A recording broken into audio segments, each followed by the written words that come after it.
जय झूलेलाल। भक्त कंवरराम गेट जो थियो भूमि पूजन। त ख़बर बिलासपुर में आहे त सिंधी कॉलोनी स्थित भक्त कंवरराम प्रवेश द्वार विगत कुछ माह पूर्व रात्रि जे समय हिक हाइवा सां क्षतिग्रस्त थी वियो हुयो, जंहिंजो पूरो गेट टुटी पियो हुयो। त पूज्य सिंधी सेंट्रल पंचायत, सभई वार्ड पंचायत, सामाजिक संस्थाउनि मिली करे महापौर रामशरण यादव सां गॾु नगर निगम आयुक्त खे ज्ञापन ॾेई करे नए गेट निर्माण जी मांग कई वई। हिन पूरे कार्य खे कराइण लाइ वार्ड जा पार्षद विजय यादव सक्रिय भूमिका निभाई।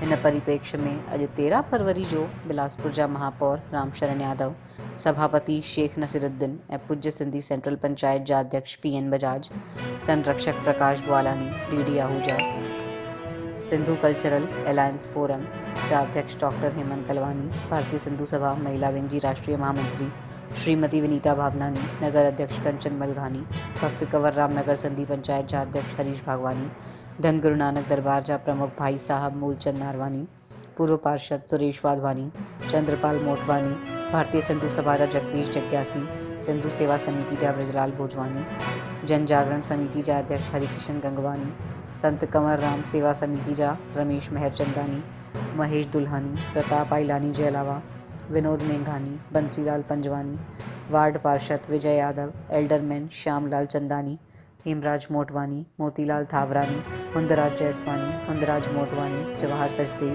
विनोद बजाज, प्रकाश पेहरानी, महेश हिंदूजा, कमलेश मतलानी, नंदलाल बजाज ऐं समाज जे अनेक माण्हुनि संयुक्त रूप सां विधि विधान सां गॾु कार्यक्रम जी शुरूआत भॻवान झूलेलाल संत भक्त कंवरराम साहिब जन जी फोटो ते माल्यार्पण करे दीप प्रज्वलन करे कई वई।